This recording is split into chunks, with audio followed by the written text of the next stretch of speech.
Today's Dallas Cowboys Report is presented by Magic Spoon. If you want to be a winner, like the Cowboys are right now, try out Magic Spoon. It's cereal high in protein, low in sugar, zero sugar actually, and tastes great. $5 off your first order at magicspoon.com/Cowboys. Starting off today's show with a look at some injury news and notes and updates coming out of Dallas before Week 5's matchup. First up, Trevon Diggs. The Cowboys had initially said, and this was our post-game reaction to it, that, he dealt with player management. He's fine, though. Well, it's since come out that Diggs was actually dealing with some minor back tightness in Week 4. He was even getting some I'll call it icy hot, more or less, applied to his back during the game in the first quarter. Obviously, he played through it. I think what was happening here, how the player management thing comes true, is that the Cowboys could have played Trevon Diggs if they needed to, but it's a long season. Their bye is kind of early in the year. They'd rather be cautious, much like they were throughout the preseason, with players in a game that they thought, fair or not, was over. Next up is Randy Gregory, who told Jane Slater that he actually hurt his oblique against the Panthers, and that's why he missed much of the fourth quarter. Now, Gregory also dealt with knee issues leading up to the game, or at least a knee issue. He said he was fine. He said the knees weren't an issue. I'm not concerned, really, about Randy Gregory or Trevon Diggs. Maybe you see him limited practice on Wednesday this week or get a rest day. Those guys don't need that many reps at this point, but we'll monitor throughout the week.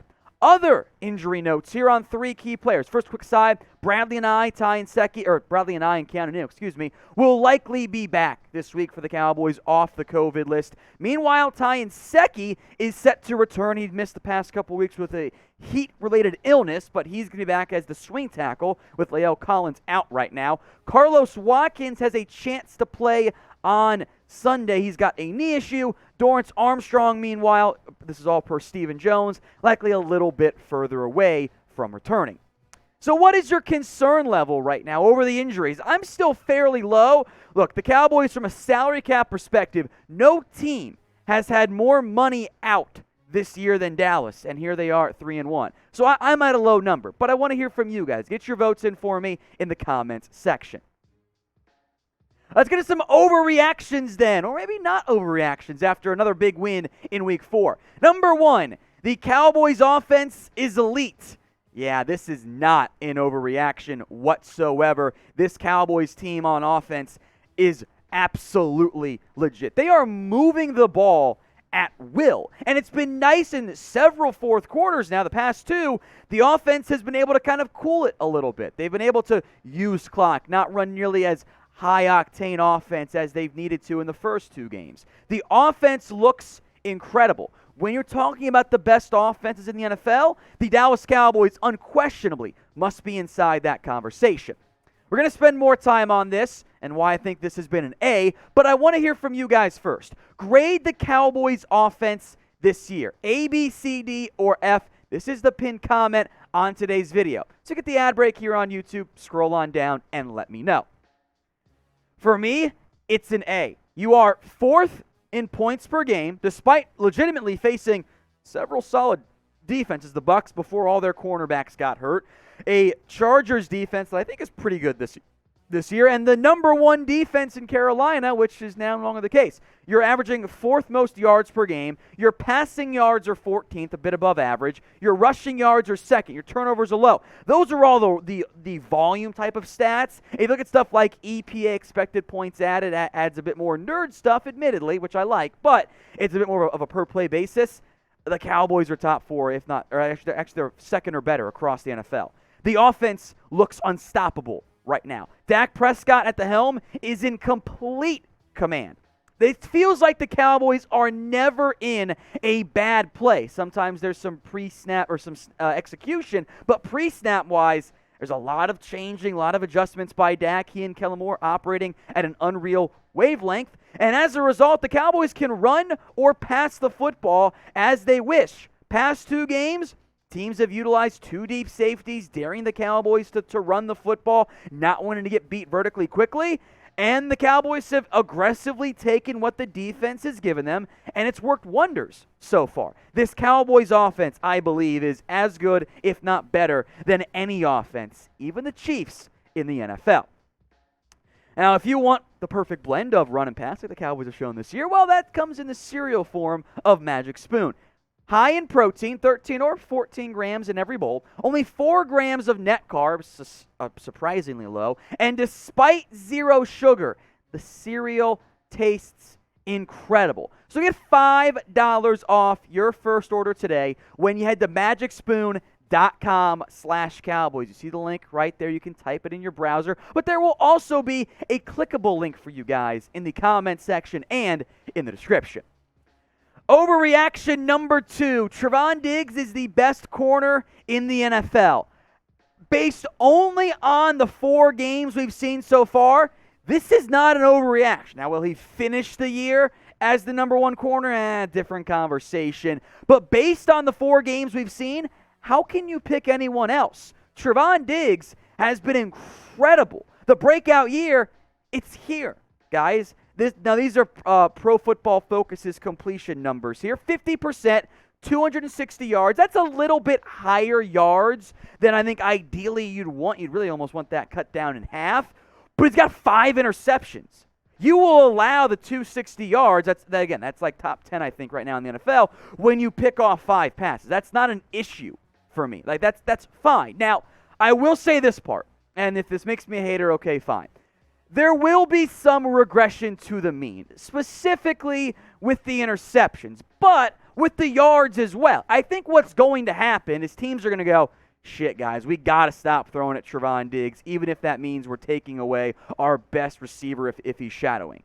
Diggs will not finish the year with 20-plus interceptions. Like there's simply no way he's not going to have that many, but he could put up Xavier Howard-type numbers. It's actually, I think, a pretty good player comp for the style of play that he's done. Decent amount of targets, decent amount of yards, a bit higher than you want. Who cares? I think he could finish with double-digit INTs this year. That's how good Diggs has been if teams keep throwing his way, which, if the Cowboys offense keeps it up and keeps scoring, teams are going to have to throw it in obvious passing situations, and Diggs will continue to get to be aggressive in those games. So I want you guys to make a prediction here for me. How many interceptions will Trevon Diggs have this season? Is it going to be 10? Is it going to be more? He's already got 5 through 4 games. He's not going to finish that many. But I want to hear with you guys. Get your votes in for me in the comments section. Overreaction number 3. Zeke Elliott is back. I'm going to go with mostly this is not an overreaction. This felt like this past game, Zeke's best game in a very long time. The slimmed Zeke, the explosive Zeke, he looked a lot more explosive these past couple games than what he's looked like in the past year, 2 years plus. 20 carries for Zeke, 143 yards, 7.2 yards per carry, 1 touchdown. Now, again, last year's issues were not all Zeke's fault. Part of it was the offensive line was not that good, decimated by injuries, and the quarterback play wasn't as good. Zeke Elliott against Carolina had the fewest number of 8-plus men in the box he's faced in a long time. And again, part of that is scheme. You go 11 wide, you're not going to have 8 men in the box very often. But Cowboys ran a lot of 2 tight end looks. Carolina said, you know what, we cannot get burnt deep. They put a lot of 2-man deep coverage with safeties. Cowboys said, okay, we'll run the football. Credit to Zeke, credit to the entire offense there. The one thing I don't know if it's ever going to come back for the Cowboys and for Zeke is that true top-end speed. Zeke had that 47, I think it was, yard run, his longest since his first season. And I remember that run. It was the Bengals touchdown run right where he ran away from everybody. I don't think the same top-end speed is what it was from 2016 for what it is now. There's a heavy workload involved there. I'm not going to complain, though. Make no mistake. I want to be clear with this. Zeke Elliott was great against Carolina. The Panthers said, all right, run the football. We don't want to get burnt vertically. Cowboys said, okay, we'll aggressively take what you're offering, and it paid off in spades. Zeke, by far, was the best runner in Week 4 for the Dallas Cowboys. So we've asked this question before, and I think those of you who are voting TP, at least some of you, might have changed your minds. Pick an RB1. Type EE for Ezekiel Elliott or type in TP for Tony Pollard. Guess what? Both of them are damn good. Here's a fact for you guys. In the NFL Next Gen Stats rushing yards over expectation, Number 1 in the NFL, Ezekiel Elliott. Number 2 is Tony Pollard. All right, overreaction number 4, Mike McCarthy's bad meltdown mode. Let's calm down. This is an overreaction. I know, and I mentioned this on Sunday's video, there were some questionable calls, the declining the penalties, the right calls. I don't care what you say, you're wrong. If you can get, it's 2nd and 19 versus 3rd and 12.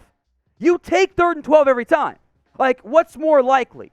That the Panthers can pick up multiple plays of 7+ yards, i.e. getting into 3rd and 12 again, or you take the 3rd and 12 originally. You take that. Now, McCarthy has not been perfect. I had bigger issues with McCarthy in week 2 and week 3 than I did in week 4. I didn't like not going forward on the 1-4. That was frankly my biggest concern. But the declining of penalties, it's fine. I had no issue with that. You're getting the opponent into 3rd and long. You expect to be able to get off the field. And I'll raise this point too, and part of this is an overall coaching staff thing.